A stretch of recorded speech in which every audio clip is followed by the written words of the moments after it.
And we are now recording. All right. Good morning, everyone. This meeting of the Agricultural Labor Relations Board is now called to order. I will call the roll. Board Member Broad. Present. Board Member Flores. Present. Board Member Hall has let us know he will not be attending today. And Board Member Lightstone. Present. Great. Also today we have our staff, Satya Mathan, and our Executive Secretary, Santiago Avila Gomez, who are providing technical support. Our first agenda item is to approve the meeting minutes from January 7th. May I have a motion? So moved. Thank you, Member Bra. May I have a second? Second. Second. Member Lightstone I wasn't here, so. beats her to the punch. All those in favor say aye. Aye. Aye. The minutes have been approved. I just have a brief update. I am announcing the establishment of a new subcommittee for the board. This one focused on compliance. This will help support an ongoing initiative that we began last year to update our compliance manual and other related policies and procedures. We've had a hard working group of dedicated staff who have been working on updating the manual and are now going to incorporate the subcommittee comprised of board members to help make recommendations on various policy calls that require the board's input. So this committee will be comprised of myself and board member Cynthia Flores. Cynthia, thank you for joining. And that concludes the chair's report. Any questions? All right. We do not have an executive officer's report today or a litigation report. So our next item will be the general counsel's report. Good morning, everybody. Good to see you all. One settlement to report, which is a settlement of a complaint that was set for hearing, and that involves Man Packing and Dominguez Farms. So this case involved a broccolini harvester in Monterey County who filed a charge against Man Packing and Dominguez, claiming they interfered with his rights by telling him to not speak up on behalf of others while he was voicing concerns about working conditions, including wages and the production standards, I believe, for his coworkers. And the ALRB filed a complaint in September of 2025, because we found that the allegations were substantiated.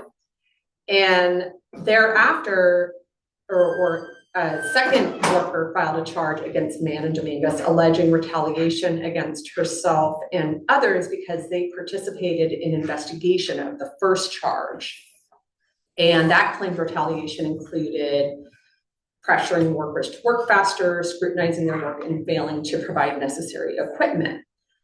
The parties entered into a settlement agreement of all of the complaint and the pending charge on January 16th, and Dominguez Farms agreed to pay $4,000 in civil penalties plus all of the standard noticing remedies. So that's kudos to Region 1 for a quick resolution of that complaint and more recently filed charge and good result. We also have a few outreach highlights. There's a long list here, but I'm just gonna name a few things.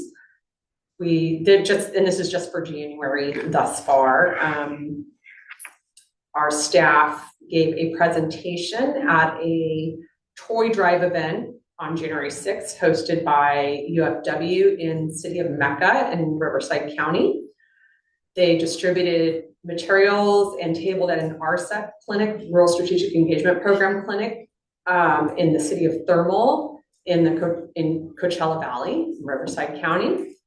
Our staff did a radio interview on Radio Bilingüe on January 9th about ALRB services and workers' rights. They also distributed materials at a food distribution hosted by Líderes Campesinas in Santa Maria in Santa Barbara County. They were interviewed on La Hora Mixteco, hosted by Radio Bilingüe in Fresno, which was broadcast statewide and internationally on January 11th. And on January 15th, they provided a worker training in the Cafecito program hosted by the community-based organization Comité Civico in the city of Brawley in Imperial County. And they also provided a training to Líderes Campesinas Fresno Committee. And they hosted office hours yesterday at the Family Resource Center with the Greenfield Union School District in Greenfield, which is in Monterey County. So just a little summary of some of the highlights of outreach events. So staff is out there in both regions throughout the state,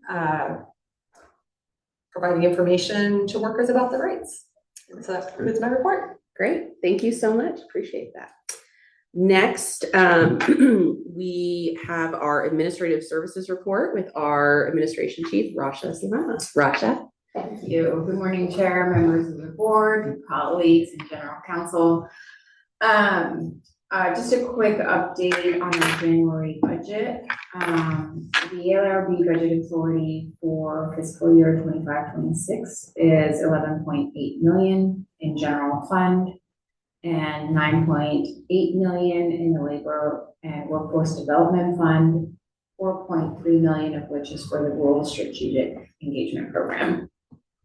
The same budget authority will be provided for fiscal year 26-27 as we plan for future state. These allocations will support the ALRB to conduct its operational activities as well as resource our staff allocation. We currently have 80 permanently authorized positions and 12 limited term positions for the Rural Strategic Engagement Program.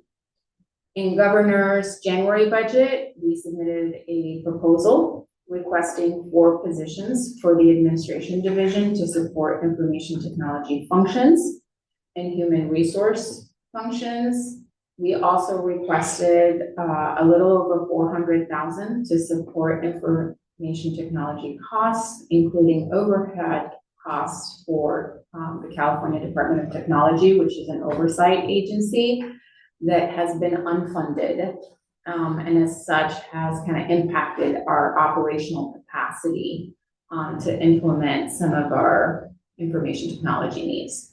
So we also requested upgrades to our enterprise network solution so that we have more reliable network solutions in our 6 regional offices. And that is the conclusion of my report.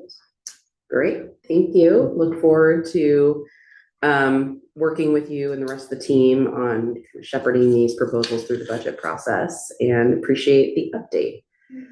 Do any of my colleagues have any questions or comments? Okay. All right. Thank you so much, Rasha. I appreciate that and the work of the team. We do not have a legislative or regulatory report today, so our next item is public comment. Members of the public who have contacted the board either by email or phone will be asked to be placed in the public comment queue or called on first in the order received. And even if you did not request to speak beforehand, you may do so now. Please either raise your hand in the Zoom chat, send an email to Satya Mathan her email is on the agenda, or use the chat function.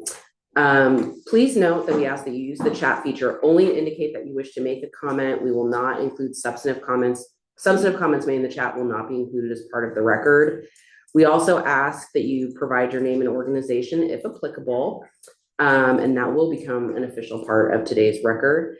And if you have technical difficulties, let us know via Zoom or email, and we will work to come back to you. These instructions are also on the meeting agenda, and please be advised that the board is unable to adjudicate, comment, or resolve any pending case matter that is before the board. So Satya, I will turn to you to see if you can go through the queue and then open it up. Is there anyone who indicated ahead of the meeting they wish to make public comment? Apologies, Satya has not been promoted to panelist. I do not see someone in the queue, however. For folks in attendance, I'll ask that they use the raise hand feature to indicate that they wish to make public comment at this time. We'll give that a moment.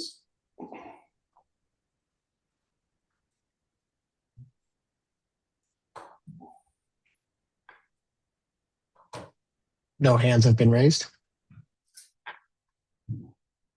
Okay, with that, we will close public comment and the board will now recess into closed session. Thank you.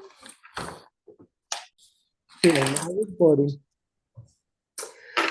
afternoon, or morning for 2 more minutes. It is 11:58 a.m. and the board has returned from closed session. Our next agenda item is announcements. Our next board meeting is Wednesday, February 4th at 10 a.m., both here in Sacramento at headquarters and online. And with that, we are now adjourned. Thank you.